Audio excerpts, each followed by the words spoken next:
안녕하세요. 신혼 2개월 차의 여자입니다.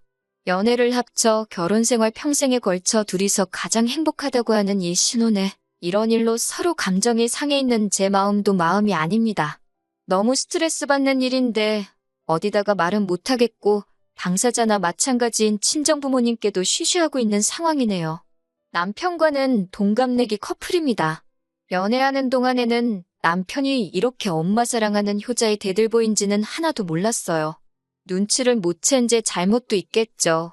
그런데 정말 자기 입으로 어머니 모시고 살 생각 없다. 노후는 각자 도생하는 거 아니겠느냐. 자기 입으로 외치던 사람이니. 다른 사람도 아니고 3년을 연애하고 결혼까지 하게 된 내 남편이 그럴 거라고는 생각하지 못했습니다. 남편이 어머니에 대한 존경심을 표현한 적은 딱 한 번 있어요. 결혼 이야기가 오가기 시작할 때쯤에 자기가 모아놓은 돈이라고 자기 통장 잔고를 보여준 적이 있는데 사실 남편 나이 정도의 연봉이면 보통 그 정도는 모았겠구나 하는 액수입니다. 정확히는 그 정도 모았겠다 하는 금액보다는 조금 더 가지고 있기는 했어요. 그런데 그 돈을 모아낸 부분에 대해 자부심이 상당하더라고요. 그게 다 자기 엄마 덕이라고 하는 겁니다. 헛돈 안 써도 되게 회사 점심 도시락도 다 싸주시고 했다고. 그 말을 들었을 때 어머님이 대단하시다는 생각밖에 안 들었어요. 남편이 본가 근처에서 자취를 하기는 했지만 그래도 차로 15분은 가야 하는 거리였는데 아침마다 그 거리를 오가면서 남편 점심 도시락을 챙겨주셨다는 거니까요. 솔직하게 속으로 어머님이 대단하다는 느낌도 있었는데 그럴 거면 본가 근처에서 자취하는 것부터 그만하지 그랬냐고 하는 생각이 들었습니다. 모르긴 몰라도 점심값 아끼고 월세로 낼 돈까지 아꼈으면 진짜 큰 돈을 모았을 텐데 싶었거든요. 시댁이 집이 좁은 것도 아니고 자기가 쓰던 방의 책상이며 침대까지 버젓이 그대로 있는데 교통이 딱히 좋은 것도 아닌데 자취를 할 이유가 전혀 없어 보였었거든요. 저 또한 결혼하겠다고 모으던 건 아니지만 대학 졸업 후 직장생활 하다 보니 모여있는 돈이 상당히 많았고 액수 또한 남편하고 비슷했어요. 제가 취직 실패하면서 2년 정도를 직장 없이 취직 준비만 하던 때가 있는데 남편이 군대 다녀온 기간하고 치면 취직 시기는 서로 비슷했기에 모아놓은 돈도 비슷했습니다.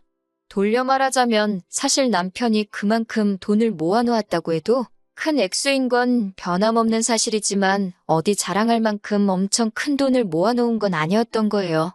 자기가 돈을 모으는데 어머님 공이 컸다고 말을 하고 싶었나 보다 하고 말았지. 그 말이 곧 어머님의 노후까지 자기가 책임지겠다고 하려던 말이라고는 생각도 못했습니다. 아무튼 당시 남자친구였던 남편이 모아놓은 돈도 적당하고 저나 남편이나 동갑내기이지만 홍기가 찼다면 충분히 찬 나이였기 때문에 결혼 이야기가 나오고 나서 양가 혼담이 오고 가게 되었습니다. 미리 준비해 놓은 게 돈 말고는 따로 없다 보니 급하게 결혼할 필요는 없다고 생각했고 천천히 하나하나씩 준비하면서 결혼하려고 했습니다. 그렇게 결혼 준비를 하고 있는지 한참일 때 시댁에서 안 좋은 일이 하나 생겼어요. 시아버지께서 폐암말기 진단을 받으신 거예요. 평소에도 매일같이 등산을 즐기고 운동하는 거 좋아하시던 건강한 분이셨다는데 아무튼 그로 인해서 시댁 쪽에서 결혼에 박차를 가하기 시작했지요. 급박한 상황에 저도 정신이 없었습니다. 그래도 주거의 문제이기 때문에 좀 더 생각을 했어야 하는데 그때는 저도 경황이 없어서 저희가 살게 될 신혼집이 시댁에서 그렇게 가까운 곳이라고는 상상도 못했습니다. 엄밀히 말하면 가깝지는 않죠. 차로 20분이나 걸리는 거리에 있으니 말이죠. 그런데 시어머니께서 남편 점심 도시락 싸준다고 매일같이 15분 거리를 오고 가셨다는 사실을 그때는 기억도 못하고 있었습니다. 빠르게 준비한다고 준비를 했지만 시아버지께서는 저희를 기다려주지 못하시고 하루하루 약해지시다가 결국 아들 장가가는 모습 보지 못하고 눈을 감으셨습니다. 어머님은 평소에 그렇게 느긋한 사람이 뭐가 급해서 아들 장가가는 것도 안 보고 가냐며 오열하시다가 잠깐 정신을 잃으실 정도로 장례식장 분위기가 너무 슬펐던 게 기억이 나네요. 장례식 참석 후에 자연스레 시댁에 왕래가 잦아졌습니다. 그런데 시어머니께서 예전하고는 다르게 저를 너무 어려워하시는 것 같다는 느낌을 받을 정도로 저자세로 나오셨어요. 당신이 평생 전업주부로 살아오셨다고. 이제 아버님이 안 계시니 홀시어머니 부담되지 않느냐고 하면서 말입니다. 부담이 안 된다면 거짓말이겠지만 저는 괜찮다고 생각했어요. 반대의 입장에서 돌아가신 게 시아버지가 아니라 친정아버지였다고 생각해보니 정리가 빠르더라고요. 친정부모님도 영원히 제 곁에 계시는 게 아니고 언젠가 떠나실 때가 찾아올 거라 생각하니 부담이 된다고 해도 당연히 해야 할 일이라 생각했습니다. 그런데 그걸 떠나서 문제가 하나 생겼어요. 신혼집은 이미 아버님이 돌아가시기 전에 전부 다 알아봤고 계약도 다 끝나버린 상태고 끝전 치를 날만 기다리고 있었습니다. 그리고 그날이 임박해오는데 아무래도 아버지 장례 치르고 며칠 지나지 않은 상태라서 경황이 없는 건지 남편이 돈 이야기를 꺼내지 않고 있었어요. 제가 몇 번 날짜를 리마인드 시켜주면서 그때까지는 돈이 꼭 필요하다고 말을 해줬는데 남편은 알았다고 중얼중얼 대답을 하고 정작 돈을 보내주지는 않고 있었습니다. 신혼집 반반하기로 한 건데 계약일이 다가오니까 저도 아주 미치겠더라고요. 말 못할 고민을 하고 있는 와중에 친정어머니께서 무슨 고민이 있냐고 물어보셨어요. 자초지종을 설명하니 친정어머니께서도 충분히 그럴 수도 있다고 하면서 남편 쪽 상황을 이해해 주시려 노력했습니다. 때마침 친정부모님께서 목돈을 가지고 계셨어요. 둘째인 저까지 결혼해서 나가게 되면서 서울에 40평대 아파트가 뭐가 필요하겠냐면서 공기 좋고 한적한 곳에 새로운 거처를 마련하시고 살고 계시던 집을 처분하셨거든요. 남은 돈으로 상가 건물을 매입하셔야 하나 아니면 어디 부동산에 투자를 하셔야 하나 고민하고 계시던 찰나라서 그 돈을 그대로 가지고 계셨기에 괜히 남편네 심란할 텐데 돈 필요하다고 물어보지 말고 일단 그 돈으로 집부터 매매해 놓으라 하셨습니다. 차라리 친정부모님께서 그 돈을 해주시려고 한다고 말하고 남편을 압박해 돈을 빨리 받으려던 생각이었어요. 그런데 친정부모님이 당장 쓸 곳이 있는 돈도 아니고 다른 것도 아니고 부친상인데 지금 남편도 그렇고 시어머니 또한 정신이 아닐 거라며 그냥 두라고 하셨습니다.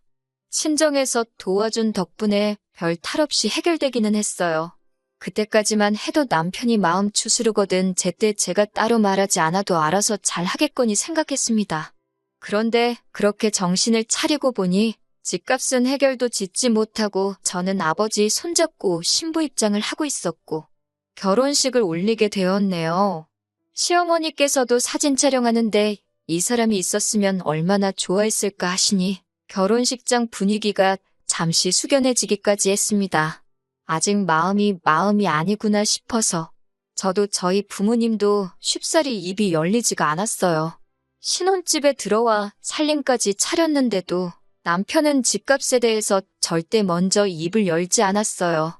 마음 추스르는 거 기다리는 것도 하루 이틀이지. 아니, 자기 돈은 통장에 그대로 있을 테고 둘이 모아서 겨우겨우 금액 맞춰서 들어가기로 한 집인데 그 집에 아무런 저지 없이 들어와 살고 있으면 당연히 돈은 어떻게 했는지 궁금해야 하는 게 정상 아닌가요? 솔직히 이때까지도 아무 말이 없는 거 보면 알고 저러는 게 분명한데 억지로 말을 꺼내지 않고 있으니 더 열이 받더라고요.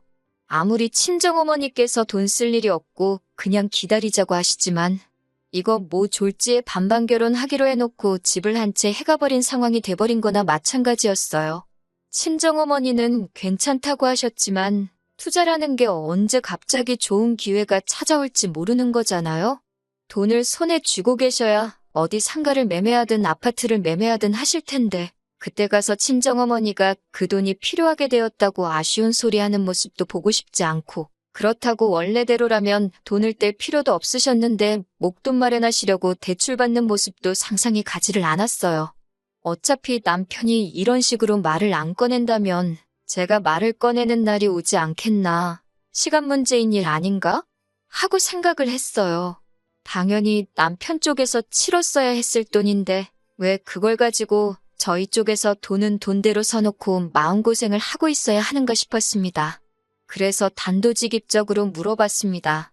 이 집 잔금 어떻게 치렀는지 왜 안 물어보냐고 알고 있는데 일부러 말 안 하는 거냐고 물었죠. 그러니 남편이 못 들은 척 넘어가려고 하더라고요. 그때 조금 안 좋은 촉이 들기 시작했어요. 저 자식이 일부러 돈 이야기 나올 때 모르는 척 하고 있구나 하는 느낌을 지울 수가 없었거든요. 그래서 더 끈덕지게 달라붙어서 물어봤습니다. 장금 우리 엄마한테 돈 빌려가지고 치른 거 알고나 있었냐?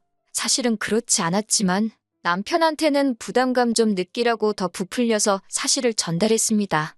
친정 부모님께서 그 돈을 마련해 주신다고 대출까지 받아야 했어서 지금 쓸데없이 엄마 앞으로 매달 커다란 이자가 나가고 있다고 살짝 과장을 해서 말했고, 아무리 친정엄마와 내 사이라도 금전적으로 얽혀있기 싫으니 하루빨리 친정어머니 계좌로 돈을 입금해줬으면 좋겠다 했습니다. 남편은 그제서야 알겠다고 대답했어요. 그동안 이 집을 어떻게 해결했는지 궁금하지도 않았었느냐 물어보니 아버지 일로 경황이 없기도 했고 먼저 안 물어보길래 어떻게 잘 해결한 줄 알았다고 대충 얼버무리더라고요. 경황 없는 거야 저희도 예상했던 바이지만 무슨 100만 원, 200만 원짜리 사는 것도 아니고 아파트를 매매하는 건데 반반하기로 한 상황에 반을 내기로 한 사람이 돈을 안 주는데 그걸 어떻게 잘 해결하겠어요? 답답한 소리를 하고 있으니 열이 받더라고요. 아무튼 남편이 돈을 친정으로 보내기로 했으니 친정어머니한테 그 사실을 알려드렸어요. 곧 남편이 돈 보내기로 했다고 친정어머니는 끝까지 그걸 먼저 물어봤느냐고 하면서 마음 안 좋을 텐데 부담까지 주면 어떡하냐 하셨지만 당연히 그래야 하는 일이니 신경 쓰지 않으셔도 된다고 했습니다. 이렇게 쉬운 거였는데 왜 저랑 저희 어머니가 소가리를 했어야 했는지 싶더군요. 상황 전달은 충분히 되었을 테니 남편이 알아서 잘 보내겠지 싶어서 2번 확인은 안 했습니다.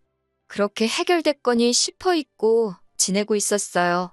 그리고 몇 주 지나지 않아서 제가 다니고 있는 회사에서 외부 업무가 있어서 일을 나갔는데 마침 그쪽이 친정부모님이 새로 이사하신 집 근처라서 오랜만에 친정부모님과 셋이 저녁 식사나 같이 하고 들어가야겠다 하는 생각에 업무가 끝나고 집으로 돌아가지 않고 친정으로 향했습니다.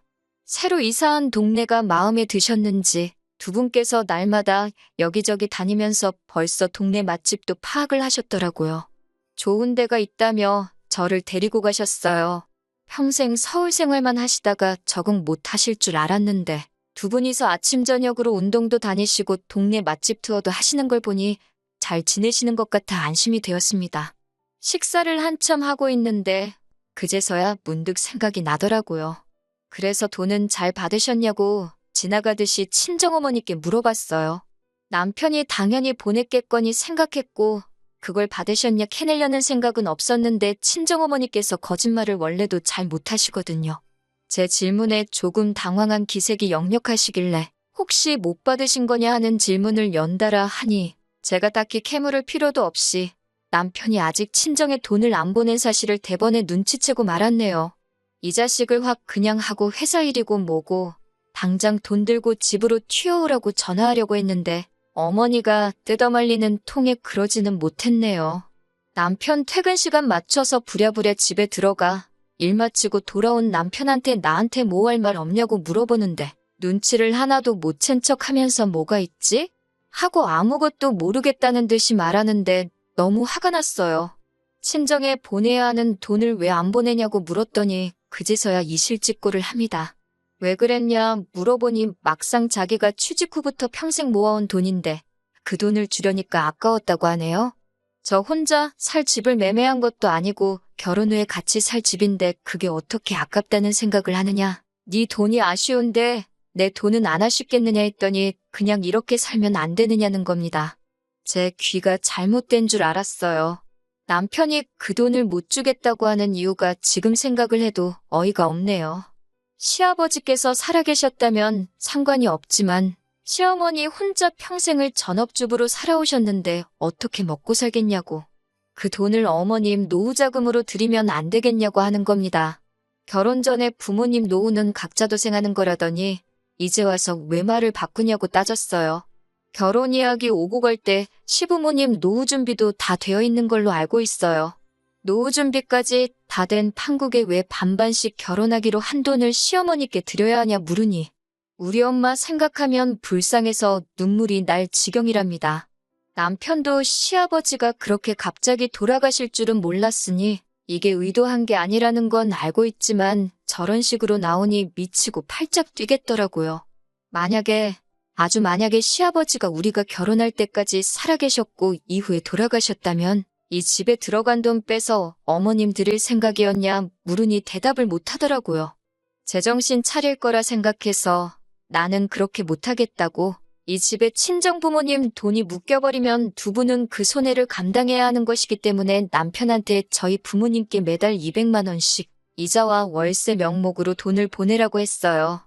그리고 각자의 월급은 남편이 집값이 반을 내고 반반 결혼이 성립할 때까지 따로 관리하게 될 것이고 저희 부모님께 드리는 돈을 제외하더라도 생활비며 기타 비용에 대해서는 정확하게 반을 가르겠다고 말했습니다. 그러면 남편 월급날에 남편 수중에는 돈이 5, 60만 원밖에 남지 않거든요. 이렇게 하면 제정신 차릴 거라고 생각했습니다. 지금 자기가 우기고 있는 게 얼마나 억지고 말도 안 되는 상황이라는 걸 알아서 이해할 거라고 생각했어요. 그리고 다음 날 아침 남편이 결심했다는 듯 한 대답은 제가 말하는 대로 하겠다는 겁니다. 앞으로 친정 부모님께 이자와 월세를 드리면서 살겠다고요. 단순 계산만 해도 차라리 그 집값 빨리 청산하고 지가 번 돈 가지고 시어머니 용돈을 드리는 게 자기한테 더 유리할 텐데도 끝까지 그 돈을 놓지 못하고 어머님께 드린다고 하는 걸 보니 여태까지 내가 이 사람을 잘못 봐도 너무 잘못 봤구나 하는 생각이 다 들더라고요. 다른 걸 다 떠나서 효심에 눈이 멀면 사람이 이렇게 앞뒤 안 가릴 수 있구나 싶기도 하고 이 상황을 어머님은 어떻게 생각하시는 건지 모르고 계시지는 않으실 텐데 제가 연락을 해도 받지를 않고 저를 피하고만 계신 상황입니다. 앞서 말씀드린 대로 정작 돈을 빌려주신 저희 부모님께는 아직 말도 못 꺼낸 상황이에요. 이 사실을 어떻게 받아들이실지 모르겠고 괜히 상황 이야기했다가 저희 어머니께서 또 마음 약해지셔서 그냥 그렇게 하자고 하실까 봐도 말을 못 꺼내겠네요. 남편 마음을 돌릴 만할 좋은 방법이 없나 싶고 답답한 마음에 이렇게 사연을 한번 보내봤습니다. 안녕하세요. 2주일 만에 후기 올립니다. 여러분이 보내주신 의견 덕분에 저도 마음을 더 빠르게 정리할 수 있었네요. 사실 의견을 들어볼 문제도 아니었던 것 같습니다. 지난 2주 동안 일어난 사건을 들으시면 제가 무슨 말 하는지 딱 아실 거예요. 어머님하고 도무지 연락이 닿지를 않아서 답답한 마음에 제가 찾아갔습니다. 고집불통인 남편 설득하는 것보다 어머님 설득하는 게 더 빠를 것 같아서요. 아무리 연락을 해도 받지를 않으시길래 제가 참다 못해 그날 퇴근하면 시댁으로 찾아가겠다고 통보하듯이 문자 하나 남겨놓았습니다. 퇴근 후에 한참 시어머니 댁으로 향하는 길이었는데 어머님한테서 연락이 왔어요. 거기까지 갈 거 없다고 어머님께서 직접 저희 집으로 오시겠답니다. 문 열고 들어가니 집에 이미 남편이 도착해 있었어요. 평소에는 퇴근이 저보다 늦는 사람인데 제가 시어머니 댁에 쳐들어간다는 연락을 받고 허겁지겁 집으로 왔는가 싶었습니다. 그런데 뭔가 위화감이 들어서 집을 살펴보니 집이 싹 정리가 되어 있더라고요. 남편하고 그렇게 다툰 일주일 동안 스트레스 받아서 집안일이고 뭐고 손도 대지 않았고 집안 꼴이 말이 아니었거든요. 문 열고 들어가 보니 안방까지 싹 다 정리가 되어 있었어요. 심지어 서랍장 구석구석까지 전부 다 말이에요. 시어머니께서 아침 일찍 오셔서 정리를 하셨다 합니다. 그러더니 남편이 하는 말이 아주 가관이었어요. 어머님께서 이제 우리 집 집안일을 해주실 거라고요. 그 말 듣자고 어머님을 보자고 한 게 아닌데 어머님도 하시는 말이 너희들 맞벌이 하느라 바쁠 텐데 집안일 걱정은 하지 말라고 하시는 겁니다. 어머님께서 매일같이 오셔서 밥도 해놓으실 거고 빨래도 하실 거고 청소도 다 해주신다고요. 무슨 말을 하려고 저러나 싶었는데 남편이 꺼내는 말이 어머님께서 집안일을 대신 해주실 테니 어머님께 월급을 드려야 한다는 거예요. 매일같이 오셔서 해주실 거고 우리 저녁 식사까지 다 챙겨주시고 뒷정리까지 싹 다 해주실 테니 한 달에 300만 원을 드리면 되겠다고 하는 겁니다. 그러면서 집안일은 여자인 저희 일인데 어머님께서 대신 해주시니 제가 벌어오는 돈에서 어머님께 월급을 드리면 되겠다고 하는 거예요. 당장 저희 부모님께 달달이 200만 원씩 월세로 내게 생겼으니 남편은 지 어머니 팔아가지고 며느리 집 식모살이 시키면서 그 월급으로 손해를 메꾸겠다는 생각인 겁니다. 앞에 시어머니가 계시는데도 저는 화를 참을 수가 없어서 그게 무슨 미친 소리냐고 했습니다. 언제 누가 살림하는 사람이 필요하다고 했냐고. 그리고 어머님이 저녁까지 챙겨주신다면 그게 무슨 집안일을 해주시는 거냐고. 그건 학가나 다름없는 거 아니냐고 따지니 저녁 되면 집에 돌아가실 테니 그건 학가가 아니랍니다. 어머님도 옆에서 남편 거들어준다고 하시는 말이 혼자니까 집에서 외롭고 적적하시다면서 귀찮은 집안 살림 다 해주니 저한테도 좋고 당신도 어차피 혼자서 외로우실 거 저녁 되면 아들내외랑 같이 시간 보내니 어머님한테도 좋고 남편도 홀어머니 걱정 안 해도 되고 효도까지 할 수 있으니 이게 일석삼조나 마찬가지 아니겠냐고 하시네요. 아버님 그렇게 허무하게 돌아가신 거 안타까운 일이기는 하지만 결혼도 내 돈으로 하고 집도 내 돈으로 하고 거기에 시어머니 효도까지 내 돈으로 하라는 말이잖아요? 그런 도둑놈 신보가 세상에 또 어디 있겠어요? 더 말할 것도 없겠어서 짐 싸들고 친정으로 가버려야겠다 생각했는데 이 집이 내 거고 이 사람들 돈 한 푼 들어간 게 없는데 내 집에서 왜 내가 짐 싸들고 나가야 하나 싶더라고요. 그래서 당장 남편하고 어머님하고 내쫓아버렸습니다. 이런 저의 반응을 당연히 예상했어야 했던 거 아닌가요? 그런데 예상도 못했다는 듯 엄청 당황하더라고요. 돌아가신 아버님 팔아가지고 강도짓 할 생각은 꿈도 꾸지 말랬더니 저보고 말이 심하다고 둘이 입을 맞춰서 저를 탓하는데 두 사람은 솔직히 제가 말만 심하게 한 걸 다행으로 생각해야 할 거예요. 말로 끝나서 천만 다행인 거 아니겠냐 하니 그제서야 분위기가 심상치 않은 걸 느꼈는지 순순히 나가더라고요. 결과적으로는 이혼하기로 했습니다. 정말 천만다행인 게 남편이 지 돈 저한테 안 주려고 모르는 척 한다고 인감증명서고 뭐고 저한테 서류 넘겨준 게 없어서 제 명의로 집을 매매했다는 거예요. 혼인기간이 3개월도 안 되니 혼인 취소 소송이 가능할 줄 알았는데 그게 안 된다는 건 정말 뼈가 아프더라고요. 공동명의 안 하면서 혼인신고도 안 했어야 했나 싶어 후회하고 있는데 그게 또 아니더라고요. 혼인기간이 짧은 게 오히려 약이 된 상황인 거죠. 남편의 행동이 이미 혼인 직전부터 이 결혼을 진실로 유지할 생각이 없었고 파탄의 원인이 된다며 위자료 청구를 할 수 있다는 변호사님의 말을 듣고 지금은 소송 준비 중입니다. 실제로 판례가 있기도 하고 승산이 없는 게 아니라고 하더라고요. 제 돈으로 지 어머니 노후까지 책임지려고 했던 그 빌어먹을 욕심 뼈저리게 후회하도록 만들어줄 거예요. 제 모든 걸 걸고서라도 어떻게든 이 진흙탕 싸움 끝까지 해보려고 합니다. 이제 이것이 마지막 후기가 되겠네요. 계속해서 저를 응원해주신 모든 분들께 감사드립니다. 조용히 넘어가려고 했지만 응원해주신 분들께 예의가 아닌 것 같아 이렇게 한 번 더 마지막 소식을 전하게 되었네요. 이혼은 어려움 없이 마무리가 되었습니다.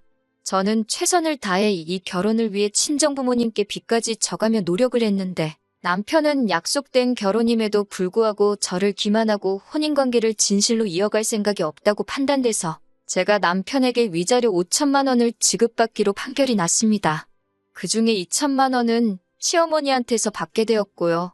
남편이 결혼하려고 모아놓은 돈에 비하면 반 정도밖에 안 되는 금액이지만 반대로 생각해보면 남편이 여태까지 고생하며 모아온 삶의 반을 제가 가져가는 거나 마찬가지라고 생각하니 충분히 위안이 되고 만족스러운 결과라고 생각합니다. 어머니가 그렇게 걱정되는데 남편도 그깟 돈이 중요하겠나요? 이젠 배우자까지 속여가며 어머님 노후까지 책임져드리고 싶은 그 소원을 이뤘는데 남편 입장에선 그 돈이면 굉장히 싸게 먹힌 걸 테죠. 제가 도와준 거나 마찬가지잖아요? 평생 저한테 고마워하고 어디 다른 사람 만나서 고생시킬 생각 하지 말고 사랑하는 어머니와 남은 평생 잘 먹고 잘 살았으면 좋겠어요. 잘 못 먹고 잘 못 살아도 이젠 남남인 제가 신경 쓸 필요도 없는 일이지만요. 여러분의 응원이 없었다면 절대 이렇게 되지 않았을 겁니다. 다시 한번 감사드리고 저도 행복한 제 인생 찾아 잘 살아보도록 하겠습니다.